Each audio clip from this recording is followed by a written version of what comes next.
Welcome to the Profitable Painter Podcast.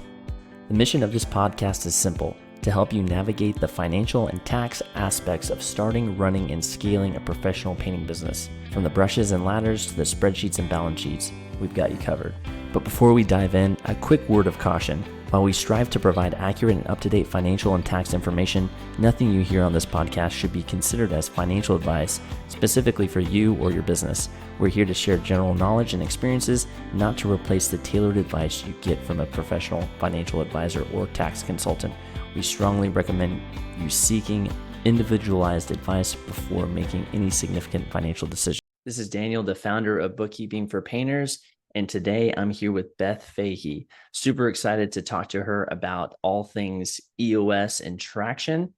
And Beth's career path has varied from working in film to owning a bakery and leading a trade association. In 2014, she came across Traction, a book that profoundly influenced her life.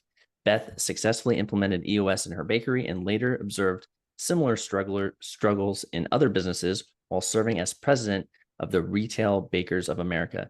This inspired her to become an EOS implementer full-time, leveraging her firsthand experience with EOS to assist others. Beth has witnessed the positive impact of teaching EOS across different industries on leadership teams and their employees. Alongside Renee Boer, she co-created the Great Boss workshops, where she now leads sessions for bosses in the EOS community. Beth is dedicated to nurturing environments where exceptional leadership can thrive. So I'd like to give a warm welcome to Beth. Welcome to the podcast. Thank you. It's great to be here. Yeah, I'm super excited to have you. I think we have a similar passion with Traction. I feel very similar. I think in terms of Traction has done so much for my business, and it's just one of those books that just completely shifted things for me and really got me to move things forward in my business. So I'm really excited to talk to you today. Great. So can you is there anything that you would add to your bio, like in your background? Like, could you go through, like, where are you coming from and how did you get to this point?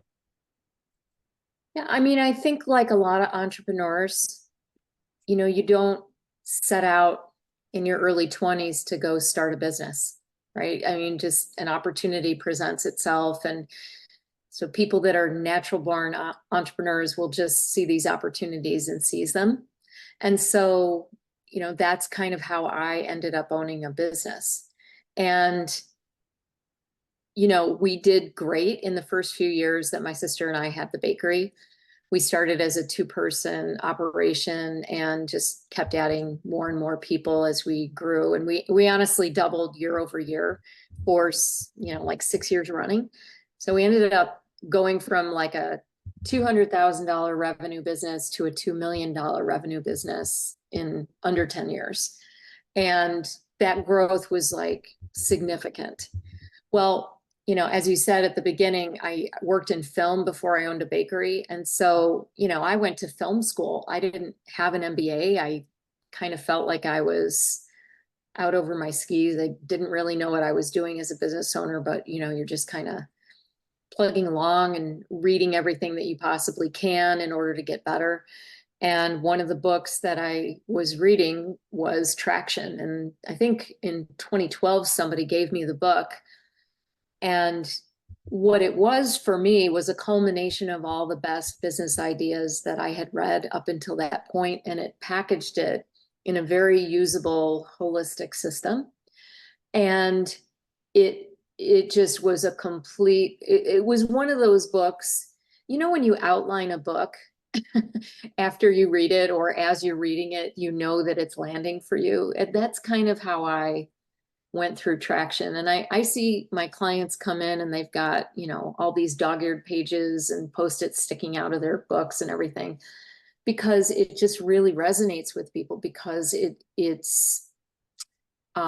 just hits to the stuff that's frustrating you so much, which is usually people or process. And if you can get that right, that's where the magic is, right? So that's kind of how I came into EOS, and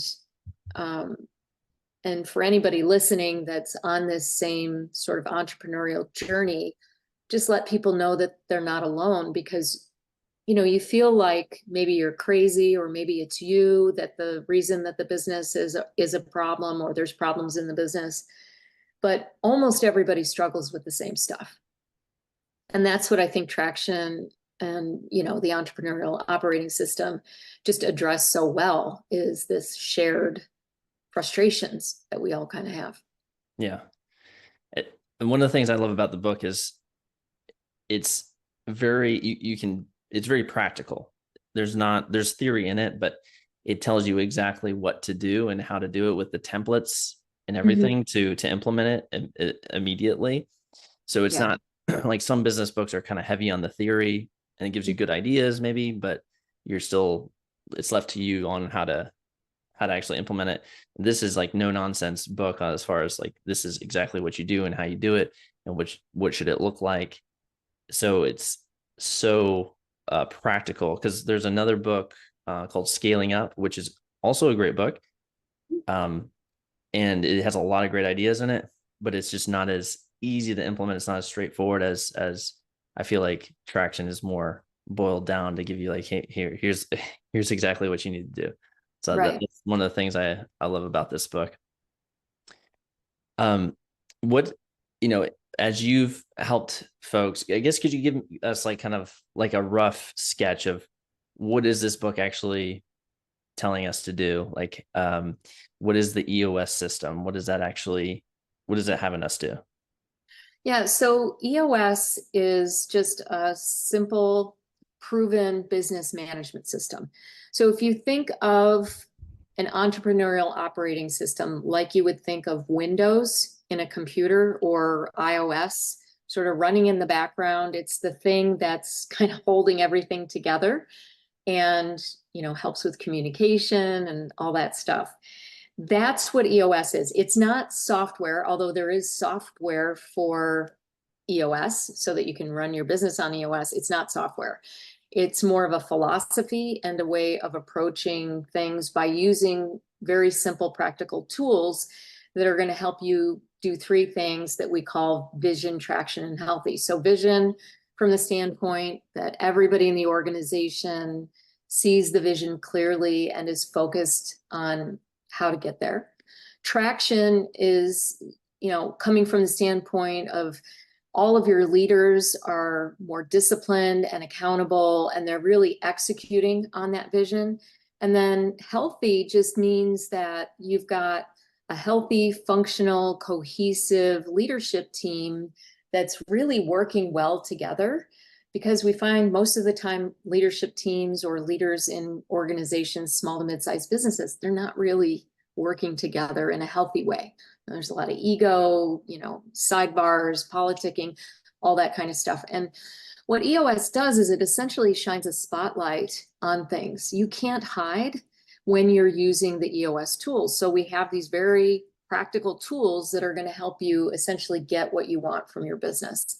And so what I do as an EOS implementer is I work with small to mid-sized businesses, those leadership teams, and help them implement the system. And by using an implementer, it usually helps things go a little faster. And part of what my job is to ask the tough questions, the questions that people, everybody knows what the issue is, but, I can be the dummy in the room and just say, hey, is this an issue?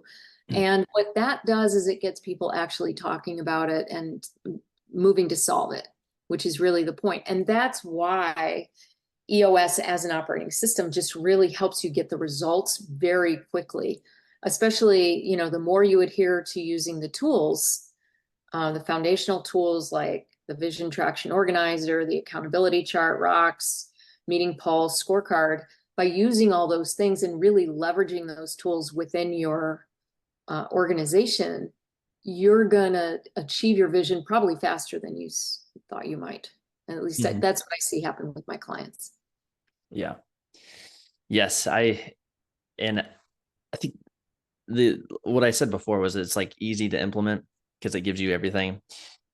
But actually reflecting as you were talking, Uh, it really gave you what you needed, but it does, I would imagine, really help with having an EOS implementer actually guide you through it. Because when we did it in our organization, I think we were around $1 million in revenue or something like that. So we already had a team, and so it was a little bit of, anytime you're doing change, as I'm sure you know, is like very difficult for the team uh, Yeah. to accept change. So it was definitely a rough period, and we didn't have anybody to guide us. We're kind of basically just using the book. So it would have been helpful for us to probably have you at that point. But are there some things that you know, as a business that's implementing EOS into their business, are there things to look out for, common mistakes, pitfalls, anything to look out for as they're Yeah. trying to implement this into their system? Yeah, happy to talk about that. And just to set the record straight, 9 out of 10 people that are using the EOS tools are self-implementing. So, only a tenth or 10% of people that are, really actively using EOS are using an implementer. The advantage of using an implementer is you'll just go faster, and you have that outside person in the room. So, you have to decide, based on your budget and things like that. But the thing that I would recommend to anybody that's self-implementing or just starting to get their feet wet with the tools is don't cherry pick the tools. Don't just do level 10 meetings and not do your accountability chart or not do rocks. And that's what I find, especially when I encounter a team that's been self-implementing for a while. They'll just do one or two, maybe a couple of the tools. They're not using everything. The other thing that I see is mixing operating systems. So you mentioned scaling up before. There are lots of operating systems out there. EOS isn't the only one. I like to think it's the best one because it's holistic and it's designed for small to mid-sized businesses. But if you start pulling, something from scaling up, something from Great Game of Business, it's not designed to work together. Where EOS it's the whole enchilada, it's everything. So if you just trust the process and use the tools, you'll be great. And sometimes, the simplicity of the tools, people that are natural born complicators think it can't be this easy, it can't be this simple, but the design is genius because it is so simple and because there are certain things that are pretty black and white. So for example, when you're assessing, does somebody belong in a seat? We have this tool called GWC, right? Gets it, wants it, capacity to do it. And we're looking for a yes or no answer on that. So that's the black and white of EOS. And, and a weak yes is really a no. So, I mean, like using the tools in the way that they were intended without over engineering them would be my main recommendation. Yes, that makes complete sense. I'm just thinking back, like when we first were going through our values, like trying to come up with the core values of the business, which is part of the vision traction board. We went way over, like I think the recommended amount was somewhere between 3 and 5, I believe. I'm not getting that wrong. Okay. But we had like 7 or some ridiculous number. Yeah. And because we thought we're like, yeah, let's make it really good. But nobody could remember the core values because we just had too many. So it's like pointless. I couldn't even remember all of them. Yeah. So it's just like, you're exactly right. Like you just need to, these things seem simple, like coming up with 3 core values or 5 core values, or, having a certain set of measurables. You want to keep it to only the essential measurables. You don't want to have like 1,000 measurables. Right. Keeping it as simple as possible, because that just makes it easy for your team to remember your core values, so they can actually make decisions based off of them. But yeah, it does seem simple in the book. I agree, but trying to keep it as simple as possible definitely we've had to learn that like we didn't keep it simple in the beginning, but then, years later, like, okay, let's keep it to 3 core values so people actually remember what our business is about. So that makes complete sense. And Yeah. and then actually adopting the whole EOS system and not just like trying to cherry pick. We didn't do that. I think we did a decent job. I would say we didn't actually follow the recommended way to roll it out, and that was a mistake. Mm-hmm. Like we, because I run the business with my wife, and we kind of just we didn't get enough buy-in in the beginning, and we had some pushback on the change. So that was a mistake on our end. So I think that part we skipped a little bit of on the actual first implementation. So that was a learning thing for us. That was something we actually made that mistake too. So we did all the mistakes you're saying, I think. But yeah, it's that's some really good advice there on how to actually implement and not fall into those common pitfalls there. What part of, I guess, what kind of results, or you said it can be implemented pretty quickly. What do you see with the folks that you work with? Like, are they starting to see like tangible results in their business after like 3 months, a year? What kind of results have you seen? So I think, you know, this sounds like a political answer, but I mean, every client is a snowflake, right? Everybody's different, and they are going to get different things out of implementing the system initially. I know for me in my bakery business, I was really concerned about profitability because it was clear that we were going to be unprofitable pretty soon when we started the system. And that's usually when I meet people, is when they know they've got to change, that what they're doing currently is either going to tank the business or ruin relationships, or something. And so it really just depends on what you want to address first. For us, addressing the people issues, especially the people that didn't fit our culture, that were on the leadership team, that was the biggest bang for the buck. And I would argue that it continues to be the biggest bang for the buck for any client of mine. And everybody's so afraid to make the changes when it comes to people because, you get caught up in loyalty or how long somebody's been with you or their work ethic, or, there's a million excuses that you can make for keeping somebody that doesn't fit. And so we have 2 ways of determining fit.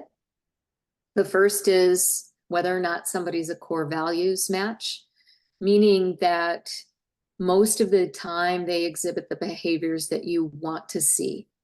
So in my bakery, our core values, for example, were make the next person successful, go the extra mile, generate positive energy, and act with reputation in mind. Those were our 4. We were very service-oriented organization and very employee-centric. So those core values really worked for us. And whenever we had somebody that didn't fit those core values, they kind of stuck out like a sore thumb. And what ended up happening is people like that turn into a cancer in an organization, and they can actually ruin your entire culture, one person. It's kind of like, a bad apple spoils the whole bunch kind of idea. And so, what we did initially was deal with those issues that we had, the right people, the core values issues, right seat. Now that's really about, are people performing well? Are they doing what we expect of them in their seat? And that's what I was talking about with gets it, wants it capacity. That's the measurement for that.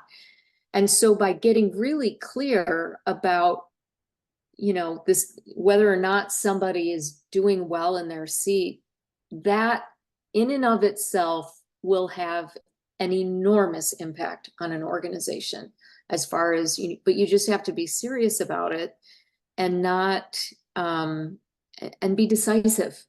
To be quite honest, you have to just be decisive, and it will change. A culture can change for the good overnight when you rid yourself of people that are, kind of working against you.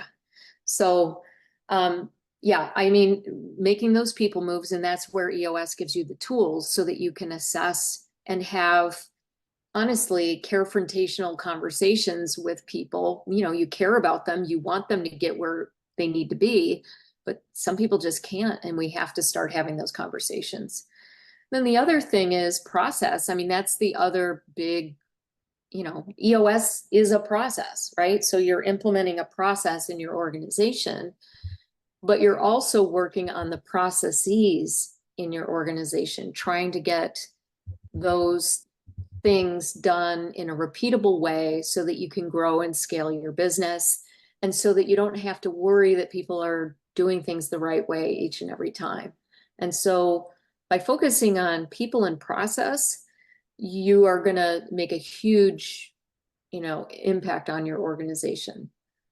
But that's only two of the 6 key components. I mean, people, process, we also focus on data, vision, and traction, as well as getting your issues solved. So those 6 things really, you know, again, the simplicity of the system.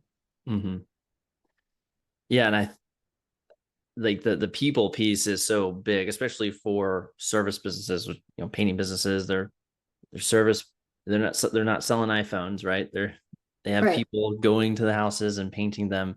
And even the person that did sell iPhones, Steve Jobs, was like, he was big on having the A team in place, getting the right people in his organization and the right seats. And he would, I think he, at one point, Steve Jobs was saying, like, when you're a smaller business, it's even more important to get your people right. Because if, let's say, you only had, you know, 4 people in your organization, well, if one person is not the right person or not in the right seat, that's like 25% of your business now is like bad. And Yeah. your customers are experiencing that pretty directly, because, you know, so it's even more important for like the smaller businesses, you know, even though we're not Apple, you know, we don't have thousands of employees, we have, you know, tens of employees, if that. Yeah. It's even more important to be focused on getting the right people in the right seats, because what our employees are doing is going to have such a huge impact on our customer experience and the value that we provide. So I think you're spot on with starting with the people, getting that right, because that can definitely screw things up pretty quickly. Yeah. You mentioned the you know, the people, the process, and then the data component. And could you talk about that a little bit? Because, you know, that might be a scary, like, you know, folks are like, data, I'm not good with math. Like, could you go through what is that actually talking about, that data component? Yeah. So I mean, obviously, you know, as a business, you have to run certain reports just to, you know, stay afloat. You have to have a P&L and a balance sheet and all those things. And whatever you're doing for reporting to get the numbers that you need, keep on doing that. But with EOS, we talk about 2 things. The first is to have a scorecard, one at the leadership team level, or, you know, at the department. You want to have definitely one at the leadership team level, and preferably one for every department. Now, if you're just a, you know, 4-person company, one scorecard is probably fine. And 5 to 15 measurables on that scorecard. So a measurable is just a number that you, one of the employees of the organization, are accountable for keeping on track week over week.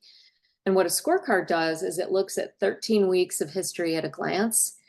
And why this is so helpful, particularly if you're in a seasonal business, or if, you know, whatever kind of business that you're in, any sort of, you know, blip on the scorecard should kind of get you to pay attention to what that means. Now, sometimes it's just a blip. It's a 1 week, you know, the number is going to be off. And so there is a goal for every measurable and every week, you know, but it's just 5 to 15 numbers. So for example, in my bakery, you know, average ticket price, that was an important number for us. cash in the bank. That was an important. Now those are lagging numbers, but other things that were helping us predict the future. That's kind of what you want to think about when it comes to a scorecard. How do we predict that we're going to have a great quarter? Well, how many wedding cake consultations are you having? You know, the more consultations that you're having, the higher the likelihood is that you're going to book them, right? And if you keep your conversion rate a certain rate, and you can track that, and so on. So what a scorecard does for you is just help you predict the future, so that when something's off, you're talking about it immediately, rather than waiting for your quarterly financials to come in and you say, oh my gosh, what happened in Q2? So this way you can adjust and adapt a lot more nimbly and get ahead of it. Yeah. Yeah, it's big. And this is, I know for us, it was a little harder to implement, because you got to, one, figure out what metrics in your business are going to be important to track. And you got to make sure you're only tracking a handful. You can't track everything. What are the most important things? Right. And then actually consistently tracking it and going through it. And like you said, going through those numbers. But once you get into the groove of it, it's actually, from my perspective, it's pretty easy, especially with your team involved. It keeps them on track with what they should be hitting. And once you get in the groove, it's very, don't even notice it anymore. Like that's just a thing we do. Yeah. So, And some of the pushback that you get, especially because I worked with the same types of folks, we didn't pay like gobs of money. It was physical labor. Usually had people that were, in between careers or something like that. I mean, I'm making assumptions here, but the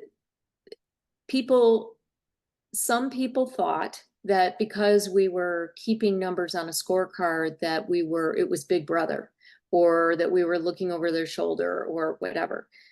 The thing is that I've found accountable people love to be held accountable. So if you've got a level of accountability in the organization, they shouldn't have any problem reporting back what the numbers are week over week. And it also, it just keeps things, everybody starts to then understand how the business works, as opposed to it all just being in your head as the owner. Right. It gets that sort of ownership thinking too. So yeah, there's tons of advantages to the scorecard. And again, super simple tool, 5 to 15 measurables. Everybody's got a number. you mentioned accountability, and we were talking before the podcast, you have this acronym LMA, leading, managing, accountability. Yeah. Could you talk to me a little bit about that? Yeah. So LMA is a big bucket, right? So LMA, leading, managing, holding people accountable. And when we do an accountability chart, now an accountability chart is like an org chart on steroids, right? So if you can imagine the seats in an organization and how you're structured and what the reporting looks like. In a typical company, an org chart is just titles and it shows reporting. But an accountability chart shows the accountabilities, the 5 main things that people are accountable for. And so as bosses, we have this thing called LMA, leading, managing, holding people accountable. That's the first bullet point in our seat on an accountability chart.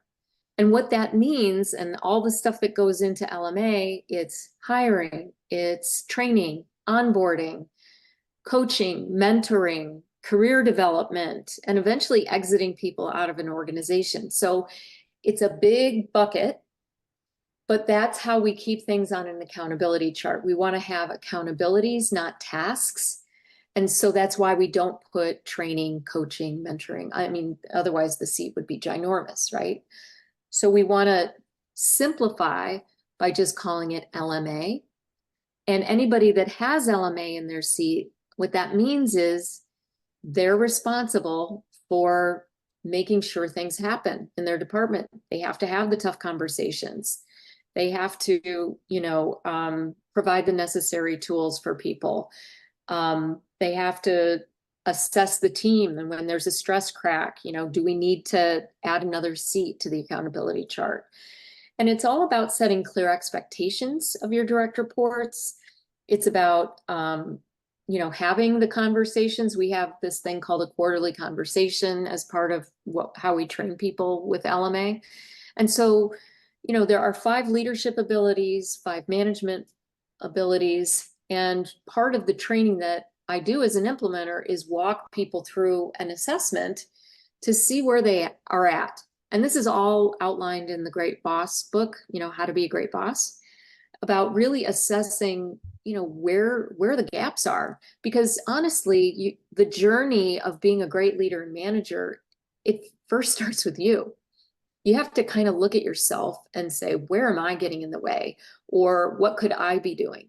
And a lot of times, depending on how you grew up or what your parents were like, or, what generation you're in, a lot of us have misconceptions about what being a great boss or being a boss is. We think it's about, command and control, but that's not how you actually get the most out of people and make it a great work environment. So, thought leadership is changing on that, but it's slow to change. But EOS is absolutely, ahead of the curve as far as thought leadership on modern leadership. Yeah, I love that. LMA, like just shorthand for your leaders, that you're leading, managing, you're keeping people accountable on your accountability chart. That makes a lot of sense. Yeah. And you said that there are certain things that a great boss should be doing. What are those things like that are empowering folks to work with them? Well, so, when it comes to, I can actually read right from the book, which I happen to have right here. But there are 5 leadership practices and 5 management practices. The 5 leadership practices are really about you as a leader. And a lot of people have this idea, oh, I'm more of a leader than a manager, or I'm more of a manager than a leader. And the thing is, you kind of have to be both. You have to be both a leader and a manager. And so being a great leader means that you're creating an opening, right? And creating an opening is like a seat on the accountability chart, or it's the vision for the organization. You have to be able to, translate that. The second thing is that you're providing the necessary tools. Are you providing the resources, the training, the technology, and your time? Are you giving people your time? Are you delegating and elevating? Meaning, are you letting go of some stuff? A lot of us who are bosses, we hang on to things way too long and we don't really need to. And then, so getting really clear about what you need to hang on to and what you can let go to somebody else, that is huge. So delegating and elevating. Having the time to actually think and to have quarterly conversations with people. That's more in the management side of things, but taking clarity breaks for yourself so that you're actually, keeping your confidence in check and really making sure that you're, thinking and working on the business. So that's leadership. Management, on the other hand, is about keeping expectations clear of your direct reports. It's about communicating well, making sure that you're communicating both sides. It's about working for the greater good of the organization. It's about having quarterly conversations with your direct reports. And lastly, it's about rewarding and recognizing. That's all covered in the How to Be a Great Boss book, which is an awesome book. Again, a very simple approach to being a great boss. And it is designed to work with our EOS tools, but you could read the book independently of EOS and still get a ton out of it. Yeah. So. Yeah, I like how you're giving that definition of leadership and management and like actually putting those concepts to those words, because we hear leadership a lot, but what does that actually mean? So Right. like how you're actually spelling it out. These are the Yeah. actions you need to take to be a good leader. So Right. that's helpful. Um, cool. Well, where can folks learn more about you, either reaching out to you as an EOS implementer? How do they get a hold of the Great Boss book? How can folks reach out to you? Yeah. So I'm I'm easy to reach by email. So Beth.Fahey, Fahey at eosworldwide.com. That's my email. Um, I'm on LinkedIn. You can ping me on LinkedIn. And as far as, how to learn more, one of the things that I do, I mean, I'm based in Chicago, so I tend to work with people in the Chicago area. But for anybody that's listening to this podcast, if EOS sounds like something that you want to pursue, obviously first read traction, that might help a lot. But reach out to EOS Worldwide. We actually have a website where there's all of the EOS implementers. There's over 800 of us around the world that are helping, over 200,000 companies get what they want from their businesses. And so there's a lot of us out there, and there's probably one in your backyard that you could reach out to. But you can find me on the EOS Worldwide website as well. So it's just eosworldwide.com, Beth-Fahey, and you can read my profile and connect to me there as well. Awesome. And we'll put those links in the notes for the show. I really appreciate your time today, Beth. Super informative. It was really great to hear your perspective on EOS. And with that, we will see you all next week. Okay, sounds great. Thanks.